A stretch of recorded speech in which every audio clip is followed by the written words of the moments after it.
اس کا مقابلہ تم نہیں کر سکتے ہو، لیکن اے میرے پروردگار عالم، ہم تیرے اللہ کی جنت میں ہم اے قرآن، ہم تیرے اللہ کی جنت چاہتے ہیں کہ قرآن کو سنا کے کہتا وہ جنت کے طلبگار، وہ جنت مانگنے والے، ایک جنت کے چاہنے والے، اگر تجھے جنت چاہیے اپنے گھر کو چھوڑ دیا، ایک قرآن ذرا پتا میں نے گھر کو چھوڑ دیا، ایک قرآن مسکرا کے کہتا اگر تجھے جنت چاہیے اپنا گھر چھوڑ دیا، اپنے بچوں کو چھوڑ دیا، اپنے دوست کو چھوڑ دیا، میدان میں آتا، جب میدان میں آیا میں نے ہاتھ جوڑ کر قرآن سے عرض کیا، قرآن ذرا یہ پتا کہ ہمیں اللہ کی جنت چاہیے، تم نے بھی کیسے؟ جب قرآن مسکرا کے کہتا وہ جنت کے طلبگار، وہ جنت مانگنے والے، اگر تجھے جنت چاہیے تو جنت لینے کا صرف دو راستہ ہے۔ میں نے قرآن کے بارے میں عرض کیا، اے قرآن ذرا یہ بتا دو راستے کون ہے؟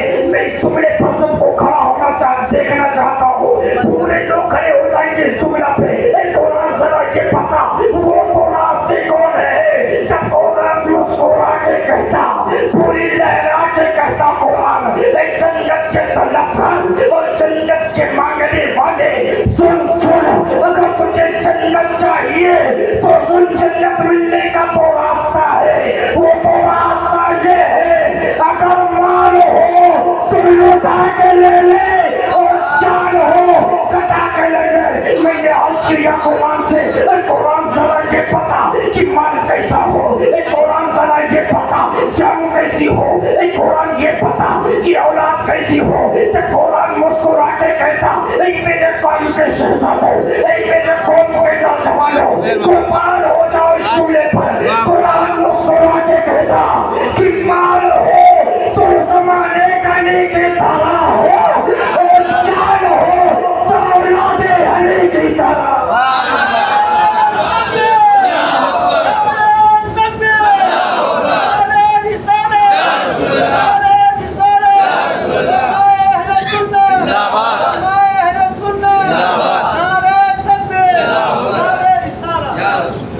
میرے بھائیوں، جان ہو تو اولاد علی کی طرح، مال ہو تو عثمان